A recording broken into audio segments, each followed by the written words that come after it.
So in this video we're gonna build a server inside of this Jonsbo N3 NAS case. I really like the form factor of this case because it is very small and can still house up to 8 3.5-inch drives. So that's ideal for me personally here in my home environment because I don't really have that much space. And this one will replace 2 other servers I have already, smaller 4-bay servers. So I kind of just want to fuse those into one server. And I want to install a GPU and also 10 gigabit LAN as well. And we're going to build using this second-hand motherboard I got cheap off eBay. This is a Gigabyte. I believe it's a GPU server motherboard. So it's a little bit different, doesn't really have a PCI Express slot, so I have to be a little bit creative to be able to actually fit everything inside of this little case here. We're also going to install some 80mm fans and also replace the 90mm fans that are installed. Or actually I believe they are 100mm fans, just with these Arctics to begin with.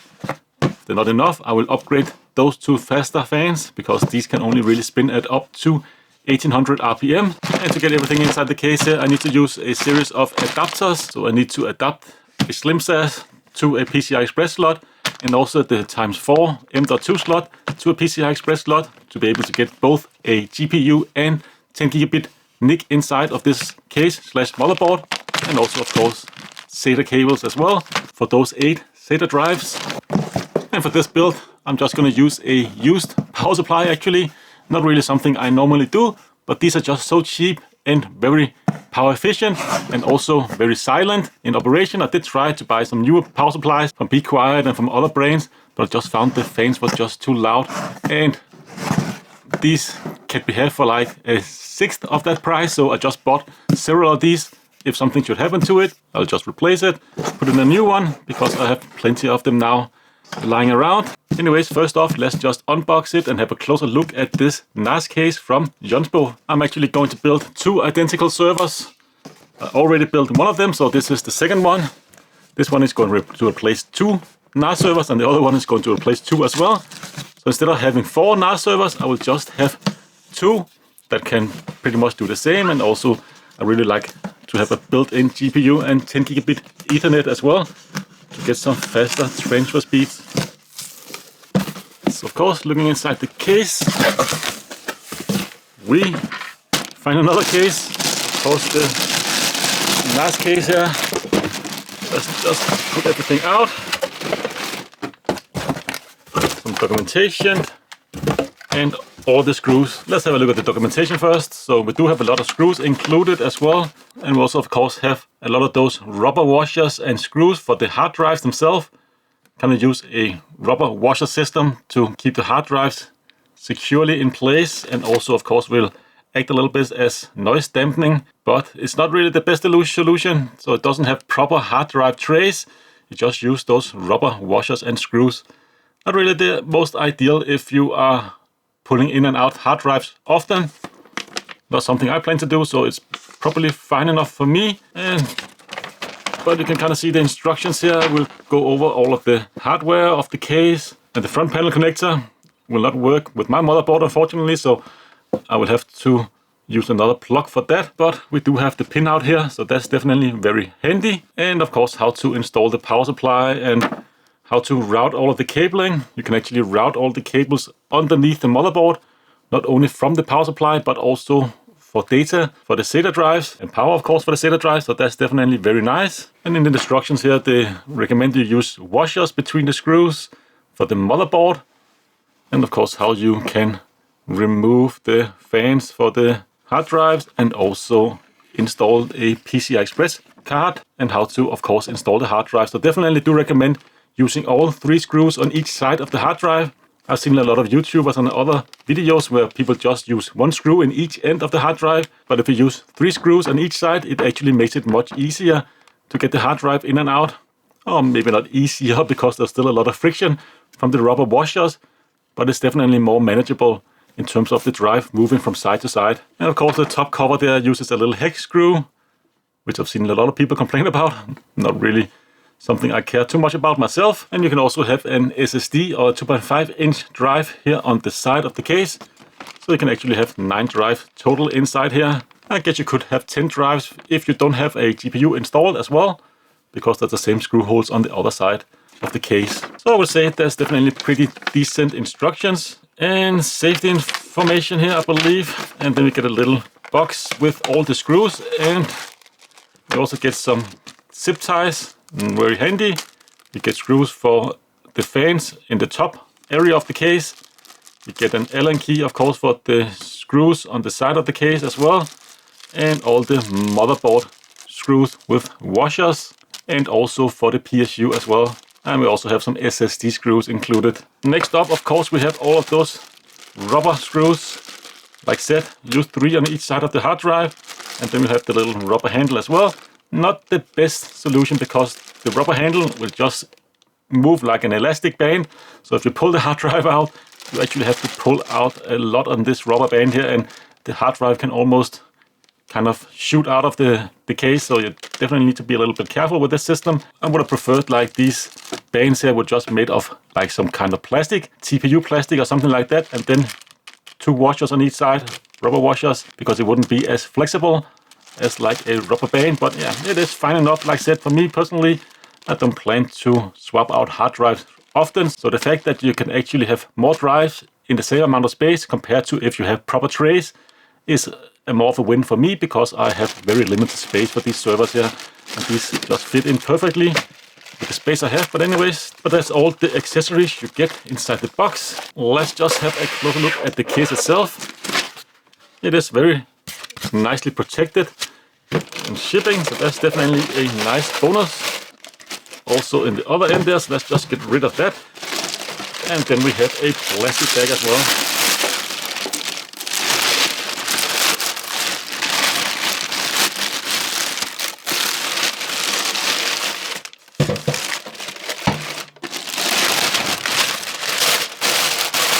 And here we have it, nicely constructed. That's one of the things I think really Jonsbo are doing a good job at the actual construction of the product. It does feel very high quality, well put together, maybe a little bit sharp on the edges here. But other than that, I think this is actually a very nice look. I really dig it, at least from a server perspective, but also because I have this in my home and I'm probably going to see it every day. It's still nice that it looks a little more stealthy for me personally. But anyways, we have the front here.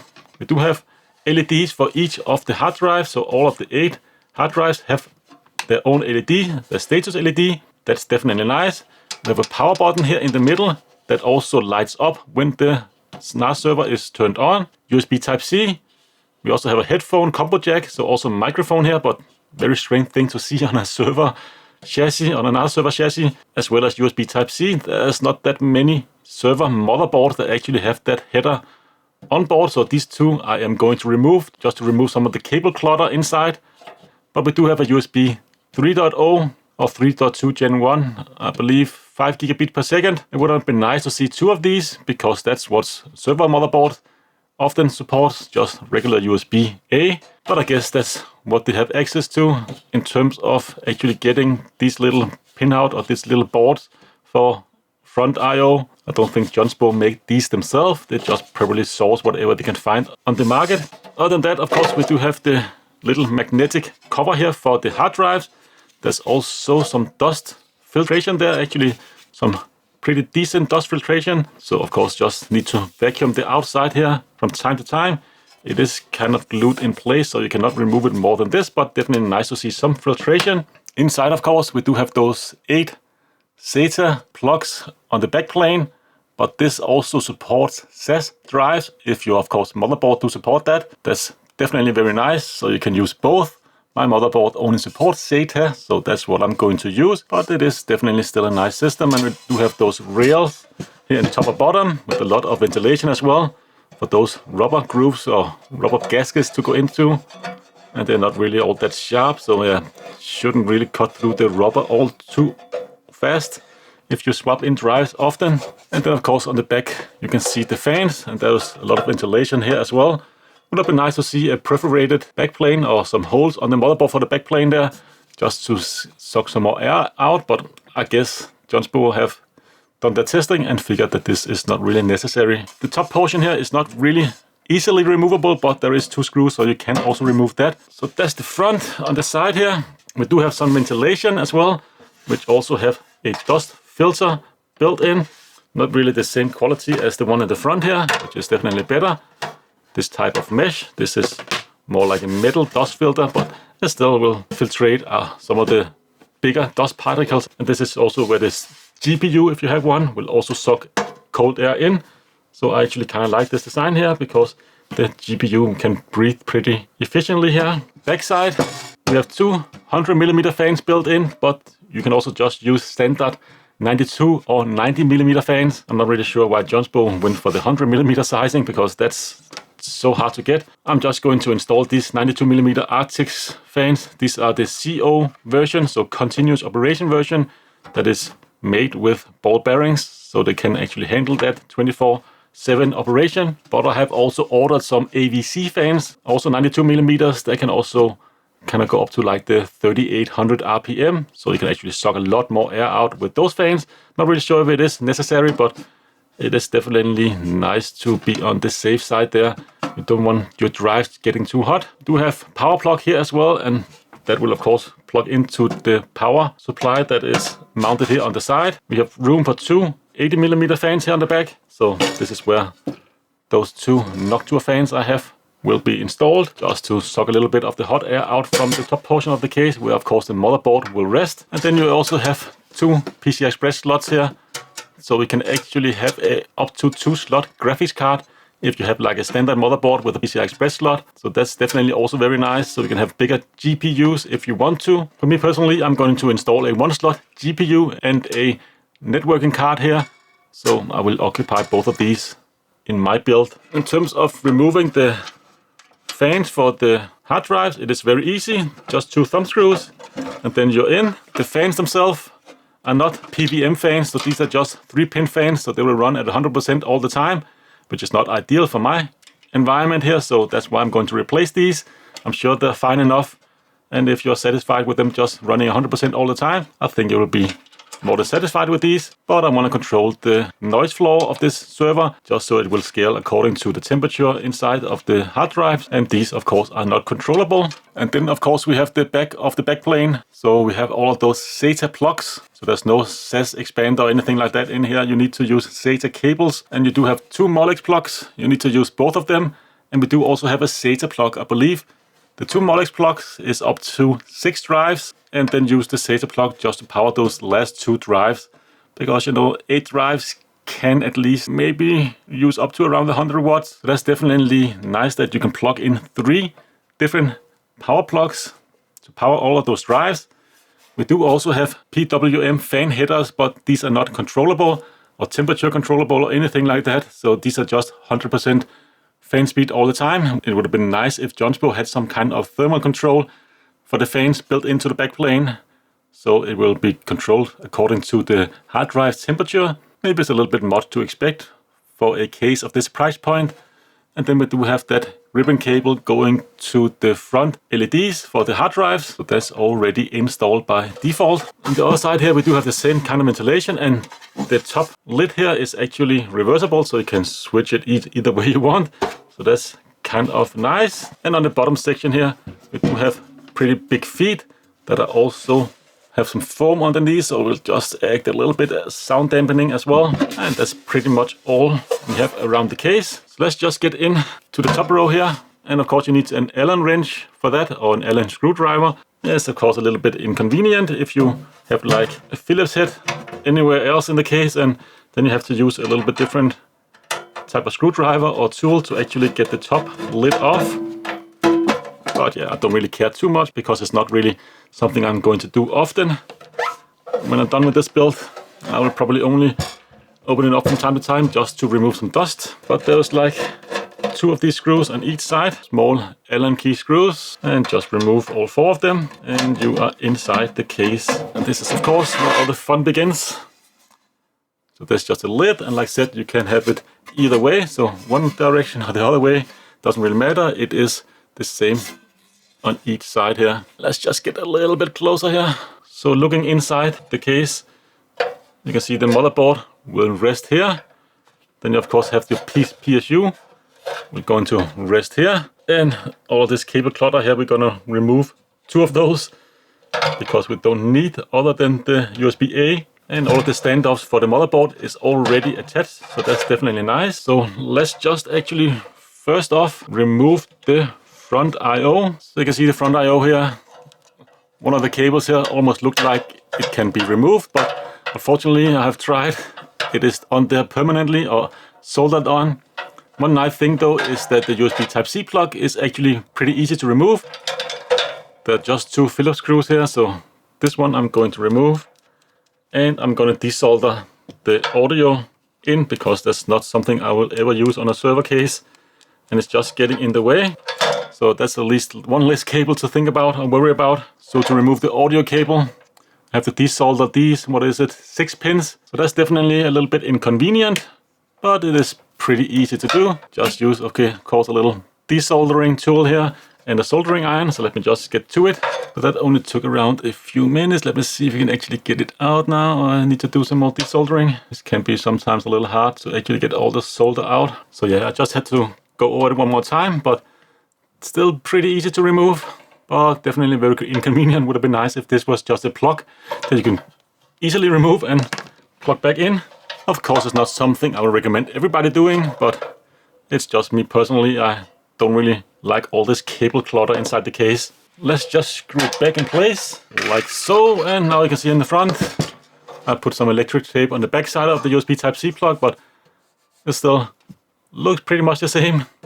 But on the inside, of course, we have these 2 cables less to actually worry about. So the next thing I have to do is to change this plug to a different one because my motherboard is a little bit different. It doesn't use these standard plugs, and that's nice. You can consult the manual actually to see which plugs go where. I'm just going to replace it with one of these flat plugs. So for a server case like this, I definitely would have preferred like single plugs instead of one of these plugs. These are like more common for like regular PCs, gaming PCs and so on. But anyways, it's a mild inconvenience. So if we look at the plug like this, we have power cable, minus and plus, and LED, minus and plus. So it took some time, but I think it's there now. So power LED at the top here, plus, then nothing, and then minus. And then these 2 here are for HDD activity LED, and the 2 below that is for the power LED, for the power switch, excuse me. This is the way it's hooked up to my motherboard. Next step is just the PSU. You kind of have to use a longer screwdriver like this one here from Be Quiet just to get the bracket out, because you need to reach down pretty deep to the 2 front screws. So that's just one thing to note. Other than that, not really any concerns there. The specific power supply I'm using only have 3 screw holes, even though the bracket here does have 6 in total. So if your power supply have 6, you can of course use all of them in this bracket here, but just screw it in like this. So the top part of the bracket is of course aligned with the plug here, and so that the fan is sucking cold air in from the front. So it'll be mounted inside the case like this. And here of course you need to get the proper screws from the extra screws you get included. So the ones you need to use is these Phillips head screws. So the bracket is all in place now. And the reasoning for me wanting to plug in the power supply first, even though it can actually get a little bit in the way when you want to install stuff on the motherboard and so on, is because you can, like I said, route all the cables underneath the motherboard. And that includes of course the power cable that you need to power those SATA drives. So power supply first for me, second all the cables for the hard drives, and I'm just gonna route the front I/O plug here in front of the power supply around here, and let's just screw it in place. And then of course plug in the power plug, and this power supply doesn't have a on-off switch, but of course if your power supply does, make sure it is turned on. There's of course one annoyance with the power supply inside of a case like this. You don't have access to the power switch on the power supply. But of course this one doesn't have one, so it's not really an issue. So let's get on with all the cabling here for the SATA cables, or the SATA plugs on the backplane. So you can route those underneath the motherboard to get a much cleaner build. So first off, let's just attach all the cables here on the backplane. And you can see all the cables and plugs here are nicely labeled. 1, 2, 3, and 4. So I'm just going for SATA 1, 2, 3, 4, and then 5, 6, 7, 8. With the other cable here, that is a SlimSAS 4i. Let's just do it. Next step is actually replacing the fans, just because I need to route those cables towards the front of the case. So even though it is a little bit smaller fan, 100 millimeters versus 92 millimeters, they still share exactly the same screw hole, so you can still replace them. But of course, you'll probably also suck a little bit less air out with these specific fans here. They're just cheap ones from Arctic, but still pretty good fans. So I also have some higher RPMs ones coming in. Not really sure I'm going to use those, but these are definitely fine enough to get up and running. And of course, make sure that it is pulling the air out through the back here. And the other side there, I'm also going to steal the grill. These are still, I think, pretty nice to have installed, specifically when you have a lot of cabling going into that area. So it will kind of prohibit those from hitting the fans accidentally. So let me just unscrew those and screw them on the two new fans. New fans screwed in place, but there's definitely a lot of screws. And one nice thing about the Arctic fan is that you can actually daisy chain them. So for this one here, I'm just going to plug it into the other fan, and then I only really need one fan header on the motherboard. Just like so. Let's just see if we can actually route all of these cables. That's definitely a mouthful. And let's just plug in one of the power cables now. I still need an adapter for it to plug in the other side here, because the cable is just too short to actually fit the other plug. So yeah, that's definitely something also to consider. But I have ordered an adapter so I can actually, of course, connect both power plugs as well as SATA as well. I bought an adapter for SATA to run all off of this floppy plug. So this way I only really need one cable in here. And then of course the fans as well. And let's just screw the back plane in place here, at least just for the time being. So we can try and route all the cables to our best abilities. Oh no, I actually think I'm going to do that last. But let's just see here if we can get everything routed in and also install the motherboard. So of course you need to still have a little bit of slack so you can plug them into the motherboard. On my motherboard the plugs are around here for the SlimSAS and the SATA as well. And the fan header here and plugs. So you can see this motherboard is going in like this.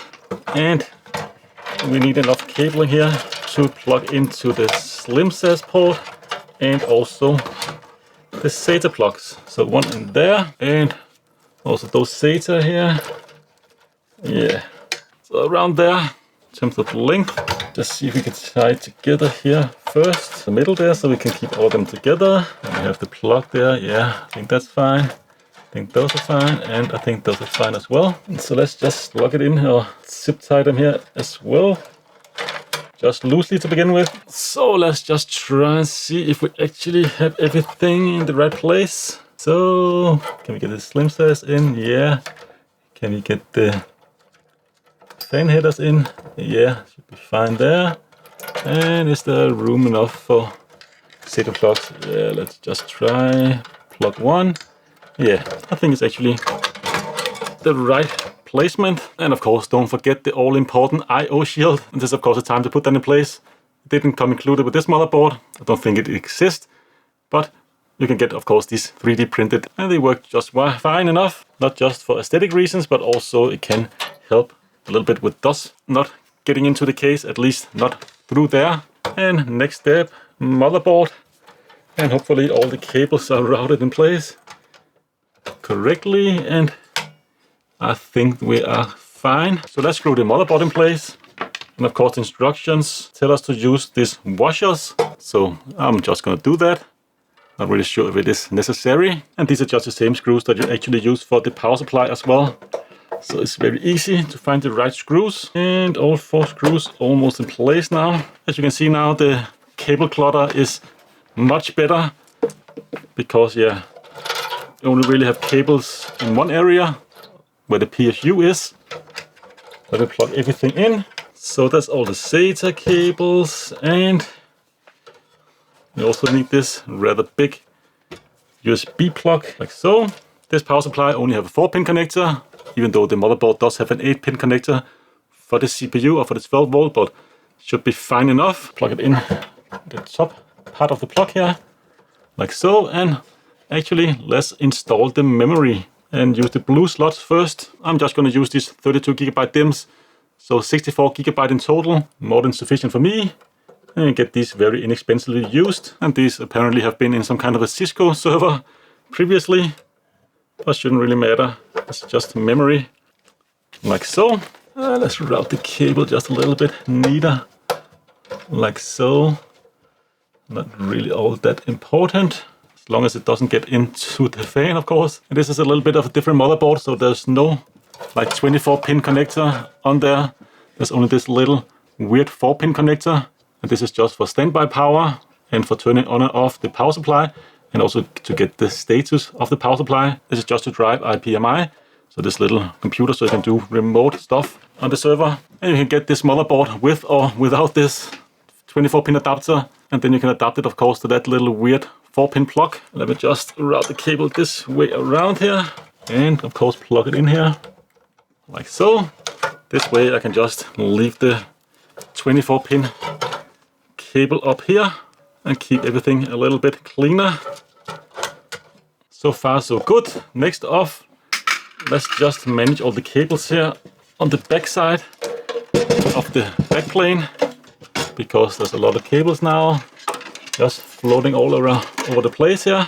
I just want to zip tie it to the back side here to keep everything a little bit neater, and also so that the cables won't really touch the fans on the back. So that definitely looks a little neater, and still need my adapter to plug in the other power cable there, but let's just let it dangle in here for now.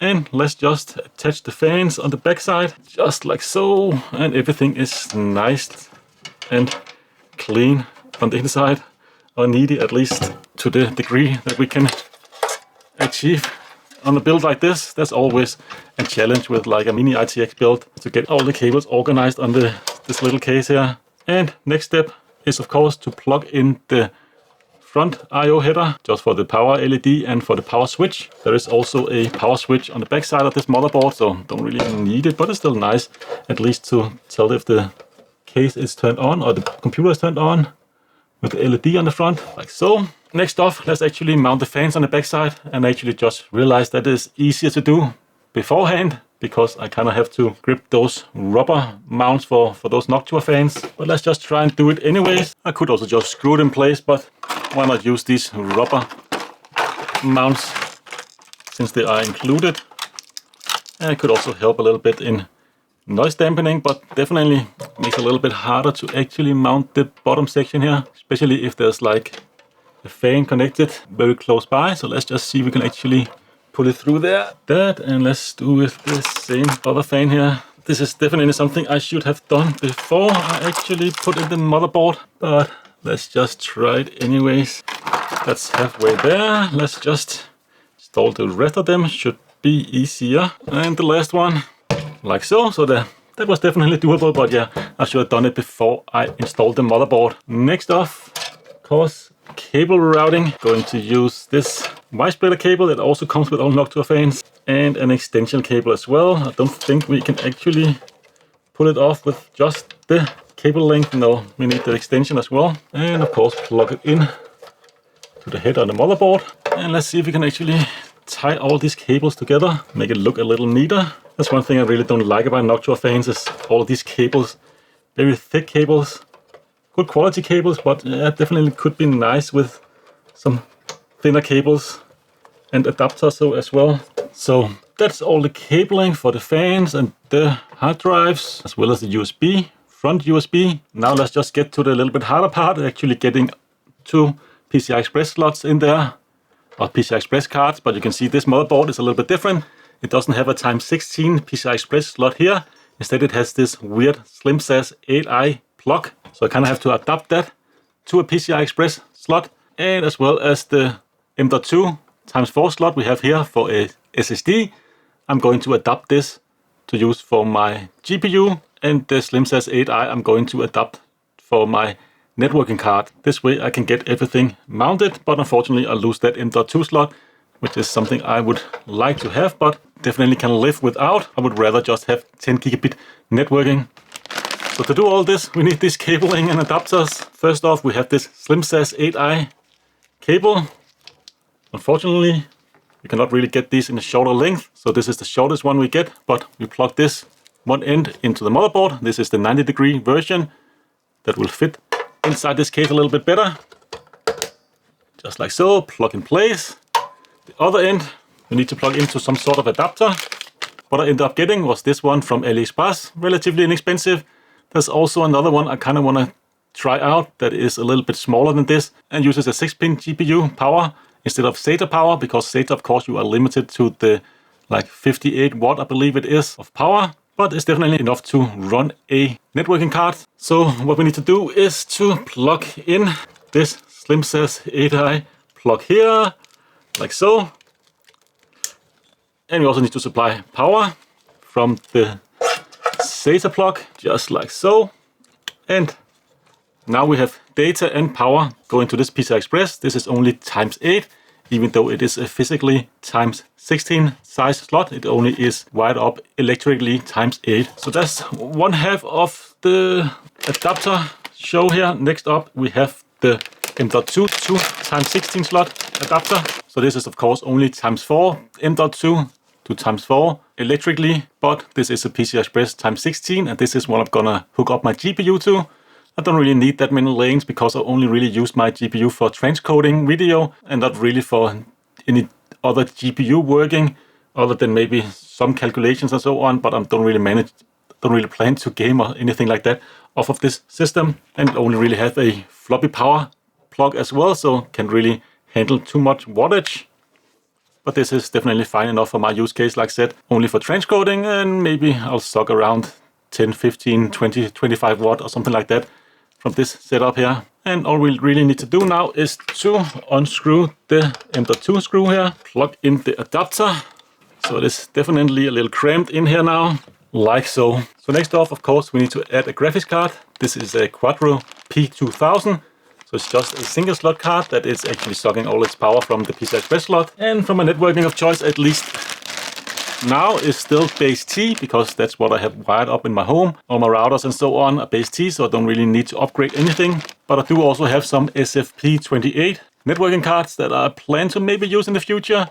Use a little less power and also can get up to 25 gigabit for these specific networking cards. So definitely something I maybe will be using in the future. But for now, this is plentiful, and I had to be a little creative to actually fit everything inside this case, because we do not have a standard PCI Express ×16 slot down here.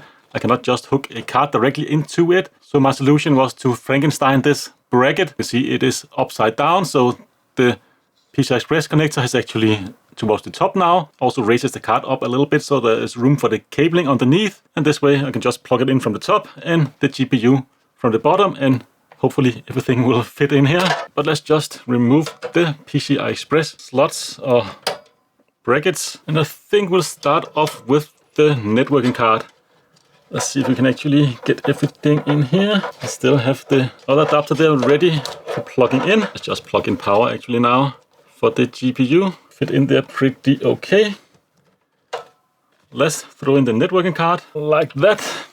Plug it in from the top with this adapter here, just like so. Pretty convenient. We just move everything around here.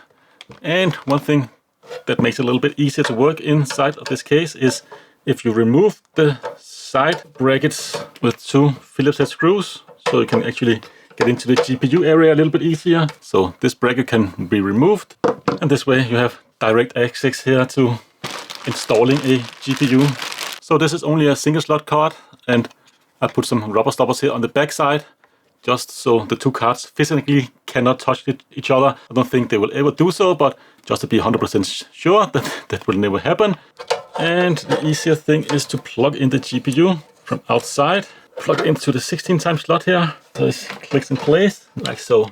It is a very tight fit, which is also good, so the little PCI Express adapter here will not fall off the graphics card. Next step, of course, install everything, hopefully without ruining anything, and screw it in place, of course. So you can see the two cards there. They can't really physically touch each other, at least not the components or any of the solder joints, because there's a little bit distance there, and it will definitely be fine enough. So one thing I'm not really a big fan of is the graphics card still moves around a lot. You can see here from side to side. Not really a big issue, but I kind of want to screw it in place. So I found these little brackets here and rubber stoppers that I had already lying around, and those actually fit perfectly, so I can hold the graphics card in place. So I have screwed it onto the side bracket here, and this one will kind of prevent it from moving one direction and this one in the other direction. And it kind of fits perfectly, at least in the other build I have made. Screw this one in place again. You can see now the GPU is in there pretty well and nicely protected from moving back and forward. So next off, of course, plug in the networking card, just like so. Pretty easy. And let's see if we can actually manage some of those cables here. It's getting harder and harder because there's, of course, more and more stuff inside here. And I think that's pretty much it. I'll put some tape over here just to keep this in place. And let's just screw the PCI Express cover back on here towards the back. I'm not really sure what the point of this cover is, but yeah, I want to screw it back in place. So the GPU is nice and stable now. The networking card is also in there pretty well. Let's just have a look at the back side here. So you can see we do have those dual networking cards here. Now, of course, lane 1 is the lowest one, not the top one. And I'm not really going to plug anything into the GPU, so don't really care too much about that. Backplate here, of course, all of the fans, just pulling air out from the case. Bottom side here for the hard drive, top side here just for the CPU and VRM and networking cards as well. So I think actually this will be a nice little system. And inside here you can also see all the cabling going down towards the back, not getting in the way of any of the slits here or the hard drive grooves for the rubber gaskets. So that's very important, of course. I think actually it looks quite nice. So just for now I have this SSD that I wanted to test in the system, and this is what you should not do. Only have 2 of these screws inside of the caddy, and this is one downside, of course, of this case. You cannot use 2.5-inch hard drives out of the box. It's only for 3.5-inch hard drives. So I definitely recommend you go and get one of these adapters if you want to plug in 2.5-inch hard drives, which I am also going to do in this. I'm going to run 4 3.5-inch and 4 2.5-inch SSDs. So these Oricio adapters, I've already made a video about those in my channel. You can just plug in any 2.5-inch hard drive and they will have exactly the same placement of the plug here on the back. So you can slide this one in place just like a regular 3.5-inch hard drive. But like I said, if you really want more stability when you plug it in to the sled, you can see if you plug it into hard drive caddy number 1, there's a lot of slack from side to side. This is of course also before the second screw, but if you have the second screw as well, you can see right now it will be much more stable when you actually plug in the hard drive, and you need to squeeze it all the way in like so. And of course this is the downside of this case here. You need to pull this rubber here to actually remove it again, and that can be actually quite hard, especially when you have all 3 gaskets installed. Then there's of course a lot more friction. So yeah, not the best design. I hope Jonsbo will make something a little bit better. Just a plastic handle instead. Just those 2 top ones. Just make those plastic, have a little less friction and won't really move as much or be as elastic as this, of course, rubber here. That's definitely something they should consider, but maybe you could 3D print something like that. If you have a 3D printer, unfortunately I do not have one of those. So it's not the best design, but you'll kind of get the hang of it. Let's just try and actually turn this system on. I won't really go into any kind of install or anything in this video. I just wanted to go over how you could potentially build something in the Jonsbo N3 case. I just saw a lot of people routing the cables wrong, and also that you can actually cram a lot of stuff inside this case if you're a little bit creative in terms of your networking cards and so on. And also this motherboard, you can get that very cheaply off eBay. So if you're considering this motherboard and this case, this video could maybe be helpful for you. Of course, link to everything down in the description below if you're interested. I'll slightly plug in for now. It is already sucking around 6.8 watt. That's because the little computer inside is turned on, the IPMI. So let's just give it a few moments and then turn it on and just confirm that everything is working. Let's try the front power button. It works, and the LED is also on. So I can show you this. The little power LED is on. You can also see HDD1 LED is on. So that is also working. And I'm actually getting display out. The GPU is also working as well. At least it is spinning. So I would consider this a success. I've tested everything and it is all working. The graphics card, the networking card, and the motherboard, I have already tested that. So I know that is working. Install the latest BIOS and so on. So this is a fairly easy build. Also because I already messed around with another one exactly the same as this. So I was pretty sure how actually to install everything. I would probably have installed the 80mm fan before anything else inside of the top chassis. I kind of forgot that. But else I think it actually went quite well. In the future I'm going to replace the CPU fan because it is a little bit on the loud side. Not just because it spins very fast, but also does have some vibration noise that is transferred into the heatsink. So that's a little bit annoying. I have ordered some new 60mm fans. So those ones are going in once I receive those, but that's a really easy fix, only really 2 screws. Next off, I'm going to install the power extension cable towards the back so I can hook up all of the power plugs on the back plane. Those are on order, and maybe considering swapping out the fans towards the back if it ended up not being enough cooling. I think it is okay, but of course only time really will tell. Other than that, I would highly recommend actually the Jonsbo N3 case. I really like it, at least up until this point. Only thing I don't really like is the front tray system with those rubber bands you have to pull in and out, and also the fact that you cannot use 2.5-inch hard drives out of the box, so you have to invest in adapters on top of the price of the case. But the case construction itself is actually very nice, and I almost forgot to mention it. I don't really think you can see it actually, but the 2 sections are actually screwed in place, and between the screw and the case itself there's also some rubber gaskets. So that means that the encase itself should hopefully don't have any vibrations at all, only really whatever you put inside of the case. So that's definitely an added bonus. Something a little bit annoying with my NAS setup right now, that my servers are made of plastic and they're very hollow sound to them, and also have a little bit of rattly sound. This hopefully is mitigated. Maybe it will emphasize some of those vibration noise because of course this is a metal case, but the overall construction in terms of any parts of the case itself rattling, I don't think that's an option at all. Definitely well constructed, except for those front trays there. I hope somebody can design something a little bit better and make those available for 3D printing, because there's definitely room for improvements there. And also the specific motherboard I have is a little bit harder to work with. Very cheap to buy, but you also have to factor in a few adapters and cables and so on. Still a lot cheaper than for instance super micro counterparts, considering you also have the CPU built in and also the cooler and everything included. So still relatively cheap, but of course you do have to factor in adapters and cables and so on and so on. So I'm definitely happy with my build.